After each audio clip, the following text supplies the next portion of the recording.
Hi there, everyone. I'm Orla Fay, the editor of Berries, and you're all very welcome to this launch of issue 27. Thank you, Michael, for your introduction to the festival. A special feature of this issue is that it contains the poems shortlisted for Trim Poetry Competition 2020. I'd like to say thanks to Rory O'Sullivan for his cover design and to Frances Brown for being the copy editor. A special feature of the editorial is that it contains a poem by Boyne Writers Group member Jenny Anderson, who sadly passed away in January. I'm going to read this poem now. It's called Seasons. Our boughs and branches are crooked and knobbly in winter. In spring, we camouflage ourselves with beautiful clothes of greens and yellows, enjoying the summer, but knowing that soon we will be shedding our finery again to reveal our old boughs and branches. The circle of life continues. So I hope you enjoy these recordings and take care for now.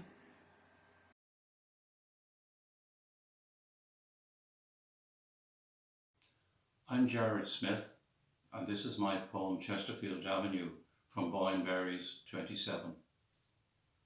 Chesterfield Avenue for Pauline. That summer was a scorcher. Denim danced with corduroy. In the gallery, we got to know the portrait painters, the landscape gazers, their Dutch skies, their idea of the sublime. On Chesterfield Avenue, we lay in June's long grass. The mighty trees gave the coolest shade, and the bandstand boomed with tunes the brass band played. For weeks, we saw blue weather on a weather map, then the change that always came in late September. Evenings holding on to the last of the hot spell, all the roads shadowy again. We idled there on Chesterfield Avenue in the afterglow of the afternoon sun, or under the street lamps when their slow incandescence looked theatrical at lighting up time. Hello, my name is Felicia McCarthy. My poem is Midwinter Morning. I'm delighted to be here for the launch of Boyne Berries 27. Midwinter morning. First light comes late this midwinter morning. Too soon must we wake from our cave of dreams to a room lit only by the constellations. Too long must we wait for the sun to chase away the stars, to shake the sparkling dust from her black blanket of night. Let us be careless of such glories. Instead, let's fall laughing into the warm embrace of what beauty lies here in our own fleshy story.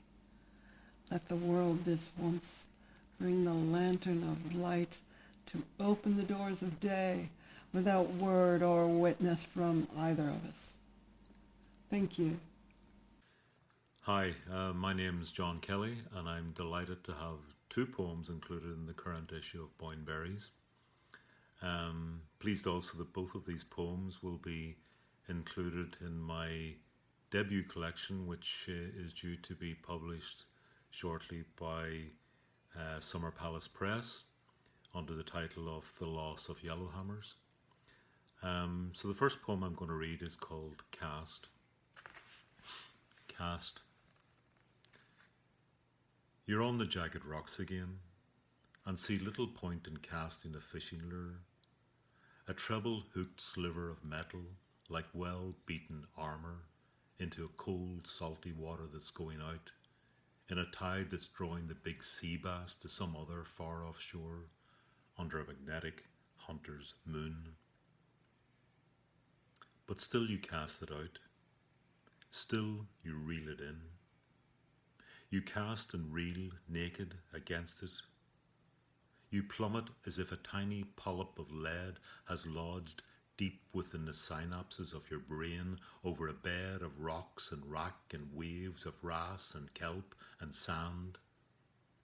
And the peeler crabs didn't take cover. You too are stripped of all your hide onto this massive, sanguine moon. And this next poem is called In the Darkroom, and it's included in Boyneberries as well because it was shortlisted in the Trim Poetry Competition. In the Darkroom. We left exhaust smoke in the cold driveway of your mother's house, of hoists and ripple beds and sleepless nights and death. And we headed back together to where wild blueberries grow alongside purple heather, to where silver sand and the white-top waves at Keem once washed over already wet and salty skin. We were always naked, back in that simpler time, when life was only ever black or white.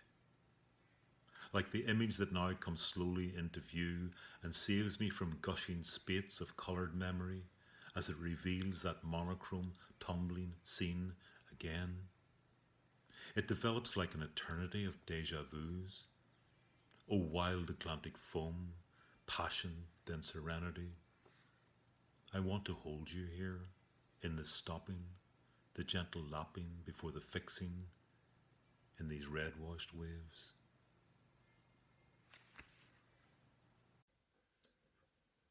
Hi everyone, my name's Lorraine Carey and I'd like to read my poem from Boyneberries 27. Fool's Gold. You bought fool's gold in a little drawstring bag, clutched your money like ancient coins in a stumpy wee clump of fist. We browsed a while on circle displays, counted your change, eked out €5 notes, and hurried to open their measured folds, wide-eyed at the till. And still, years later I find it, the tiniest sparkles of grit, sprinkled in boxes of Lego, in doll's hair, even in the dog's tail, a shimmer of bog-standard gravel. Hello, I'm delighted to be included in this issue amongst such august company. Thank you very much to all, in particular, and Michael and everyone in the Boyne Writers Group for keeping us all entertained during the lockdown. I'm going to attempt a North of England accent. Anyone from there, I haven't a clue between a Lancashire and a Yorkshire accent, so basically it's the thing is to try and sound like Mick McCarthy. Okay, this is called Our Kevin. We each swore blind it hadn't been us what left Budgie's cage door open. It must have been the Holy Ghost, said Mother. How long it must have waited, tiny heart pounding expectantly beneath that exotic blue and yellow chest, until Father's tired key and lock propelled it past his gob-struck face and out into its smoggy air what hung over rows of drab terraces. Did it harbour some primeval hope that it could somehow soar back to its native home in Africa, there to chatter with its soulmates on leafy branch of a yam-yam tree?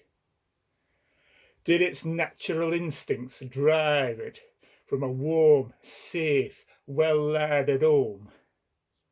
Little bugger won't last long out there, Father shrugged. Like as not, it'll be ate by a crow or a rook or something. At this, our Kevin burst out roaring, much to our collective disgust, and Father gave him a belt for being so soft. We got a lot of mileage out of that one, though we all denied it after like. How could we possibly have known? We just thought he were affected. Several years later, a policeman knocked. His face grave. Mother made him a cup of tea. We sat silent. Father spat in the fire. Thank you very much. Through the eyes of Vivian Meyer. Light spills on a grimy street. Skyscrapers are just a shadow. Richard Nixon pauses for thought. Moments are stilled. A dame in a car fixes her eyes through a cloud that flanks Chicago. Dark eyes flick sideways, followed by a flash. A body sprawled in an alleyway becomes named by a Rolleiflex. I freeze the portrait that wears my hat. I glance at the figure I no longer recognize. Do I recognize the person who wears my French mouth or Austrian eyes?